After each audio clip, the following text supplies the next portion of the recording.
अभी अभी तू ही कागू रहते कोइले रह पति जन बारे वो बहुत पातर मिल गइल बारे यहाँ के कमरों से पातर मिल गइल बारे तो भाव में का कहत काजल जी के गुरहाथी में रघुए साहब लगी रहन कि कुरसमा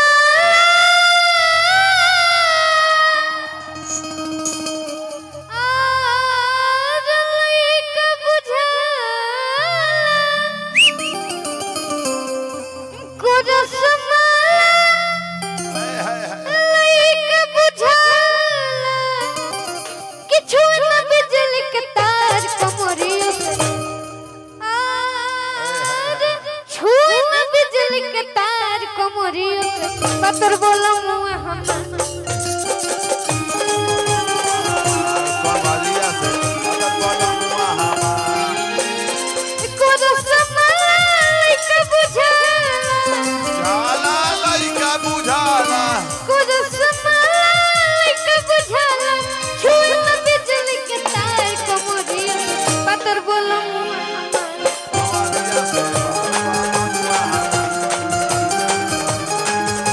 बाजिया से आई हो दादा सुन दिया के चोरी करवा आई हो दादा कोई सुन दिया के चोरी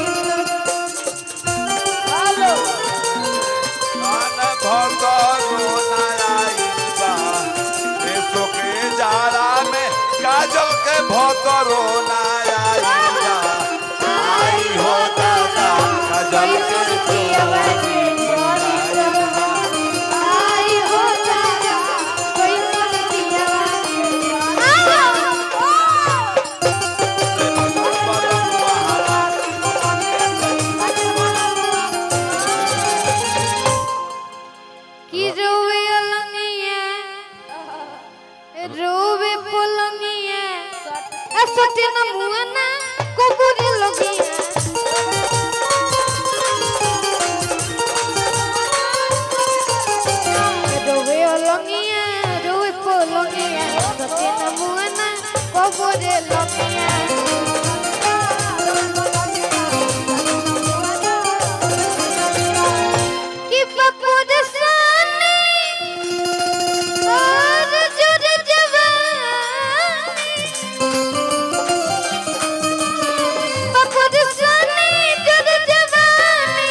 अरे बको मजूरी तो बिझुराता पूर्व के कोढ़ी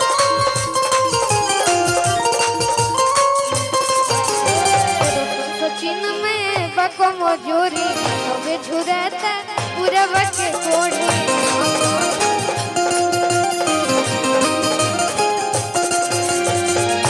कि पुरदु मंपी चाहे रघु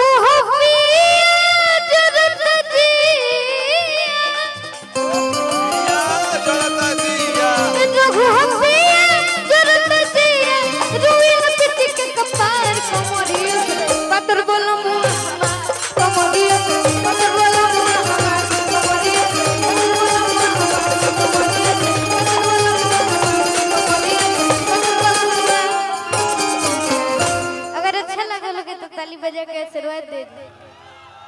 और एगो हमार गीत नया नया आइल वो फटाफट डिजिटल से हां ना आप सभी जाई ओकरा के आशीर्वाद दे। बाकी भाव का बा काजल जी के हम पिछला मंच पर एगो महाराजगंज भेंट कैले रहे। अच्छा काजल जी के पिछले मंच पर रह तू तईगो रउरा से आज मन के बात कहल चाहब, दिल के बात। अगला मंच इनकर बीजी बैगर पिछले मंच खाली है कि जो हियस देखो नी तो है अरमान पगलाइल बा। गुरुजी के ही गाना रहे कि मरही के बचे तो अरे मार दो न जान से। यही पर संगीत सोनू जी का लिखल कि जो हिया से देखो नी तो होके आँखियाँ पगलाइल बा। कि दे दो न दिल फिर, दे दो न दिल फिर, देखी तो पे आइल बा। अरे दे दो न दिल फिर, देखी तो पे आइल बा।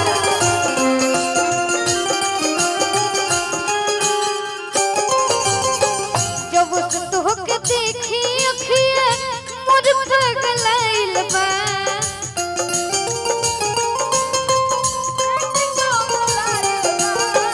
जब उस देखनी मोर अखिया मोर शरमाइल बा। दे दो न दिल फिर, देखी तो पे आइल बा।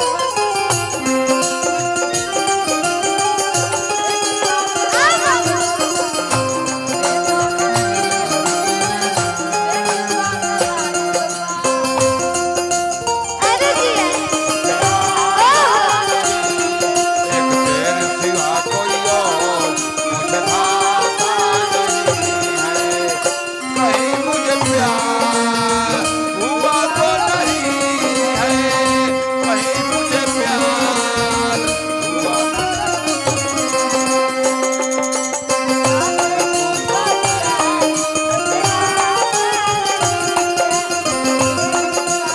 बाकी भैया चलते रही मीठा मीठा। ए आ चलते रह काजल भाभी जी बोरी पकड़ के इन्हें उन्हें लेके जाते हैं। काजल भौजी मत कह काजल आमा जी कहता है साफ ले तो भौजी खातिर कहल चाहब हमरो आधा हिस्सा बा। भौजी तो भैया पापा कहीं मारे बहर से गरम कोई दो।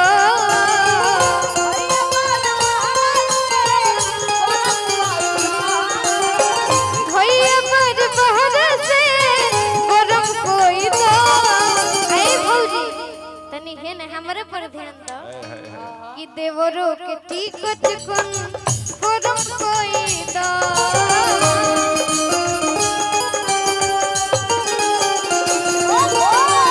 देवरो के टिकट कौन गरम कोई दो।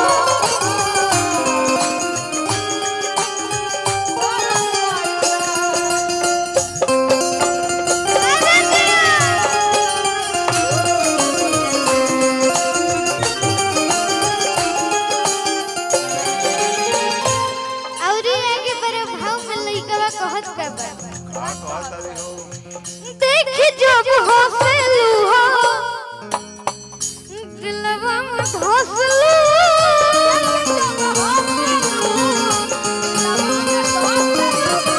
देख जब हंस, देख जब हंस, देख जब हंसलू हो दिलवा में धंसलू।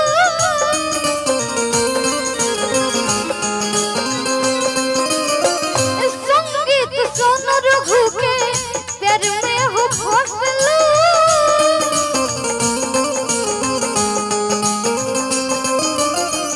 कि संगीत सुन रघु के प्यार में हो फसलू। कोही का जान मनवा,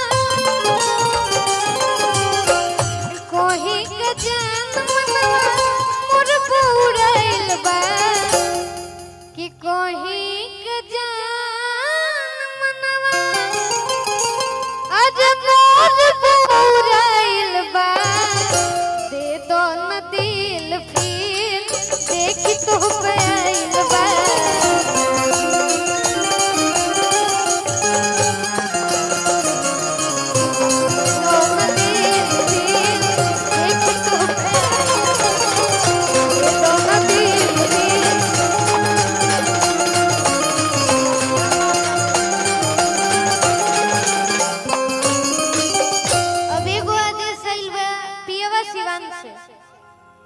तो हम चाहब उगा दिए अंकल जी के फरमाइश से हाँ भैया, आ जाइए जी आदेश के पालन करो।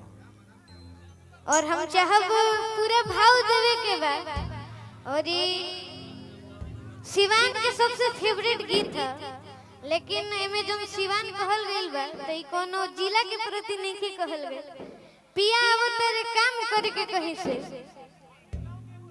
हां गांव के जन बॉर्डर हर होला गांव के सिवान सिवान होला तो वजह से अवतारे त बड़ा भाव में पत्नी कहत का बा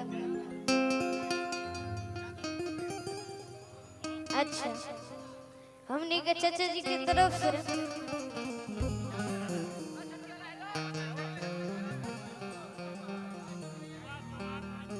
सुभाष चौहान बीडीसी प्रत्याशी जी के तरफ से 5000 ना कहे में 1 लाख हमारे न खातावा में जाई 1 लाख रुपया के धनराशि प्राप्त भइल बाकी आ जाए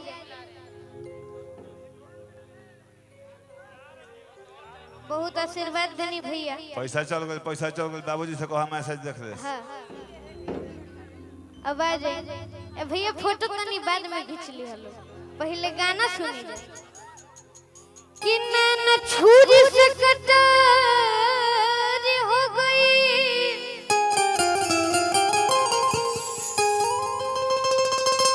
रूप के दुनिया पुजारी रे हो गई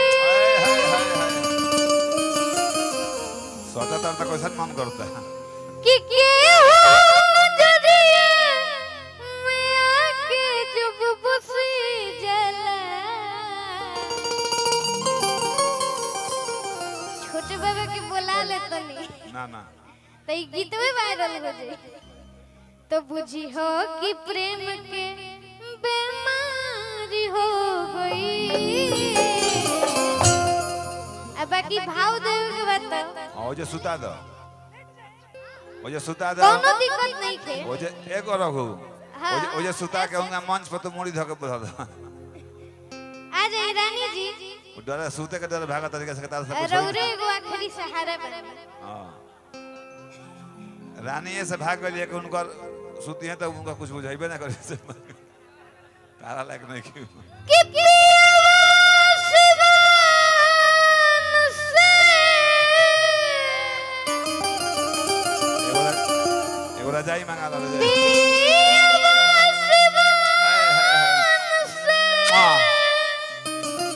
अरे अनहर भइले देवर तोन देहिया पा चली दौर जाई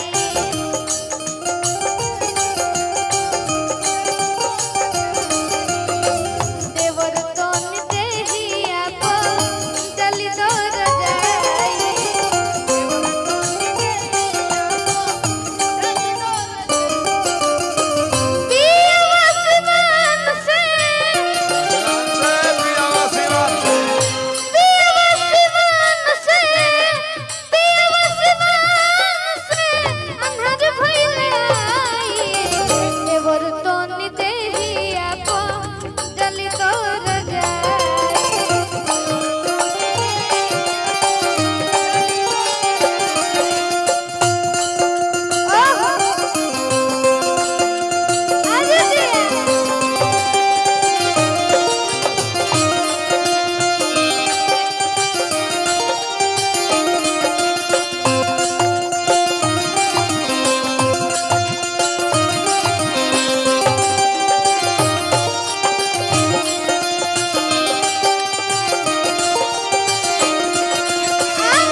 बाकी और भाव में कहे के का बात कलवे से सुगरी बदनिया पिरत बा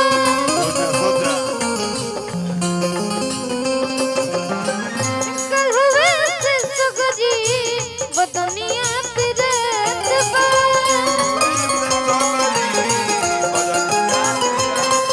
उठले दरोद नथी तोनी कुछ रात बा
बिहारी भैया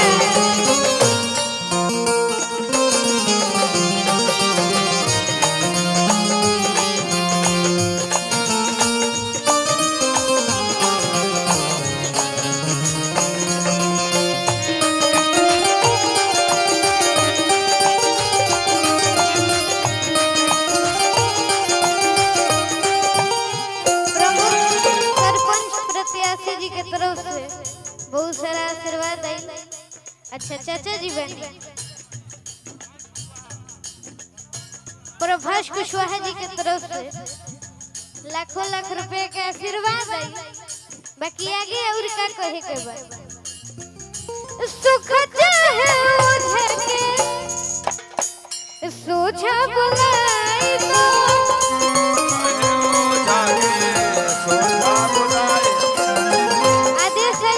मुर्गी मार दिया ना तो पहले रउरा आ जाए पहले रउआ सुख चाहे ओझा के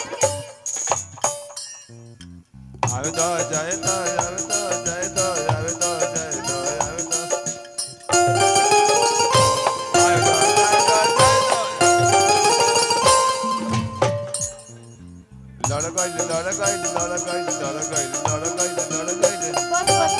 अब तनी रहुआ हाँ हाँ बाकी साइज नो अप डाउन हो जाता सुख चाहे ओझा के सुख चाहे ओझा के सुख चाहे ओझा के सुख चाहे ओझा के सुख चाहे ओझा के सुख अब हमार मुर्गी के देखे के चाहे तो तनी हाथ उठा के बताई सके हां तू मार दे मुर्गी के काजल में चुर के खड़ा हो जाओ ना सलवा यही जा रही तो ठीक रही गर्मी हां गर्मी हीट बनावले रही पहिले के मुर्गी सुख चाहे ओझा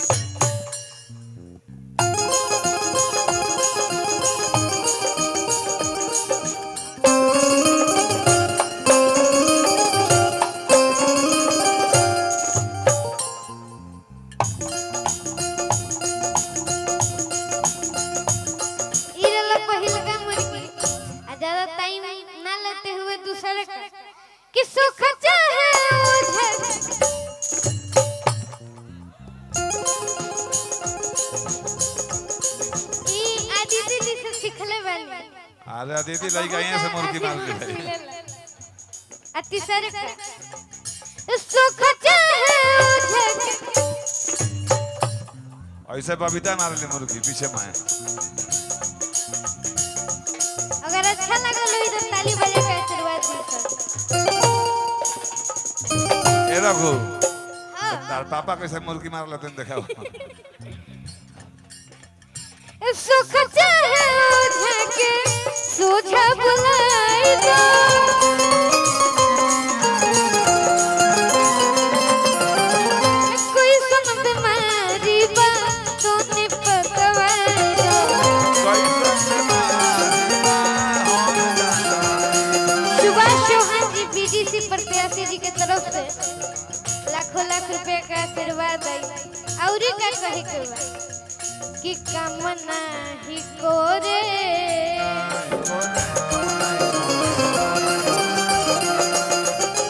कामना ही कोरे कामना ही कोरे रे दबाई। अब हम चाहब कि प्रयास करें चौगो आवे तो ना लेकिन प्रयास करें कि कामना ही कोरे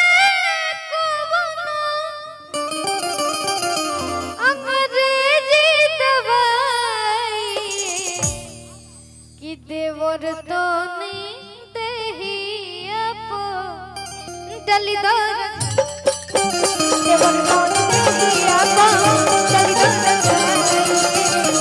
देवर तो नहीं दही अपो डलीदार ये बस मानते अंधर भइले देवर तो नहीं दही अपो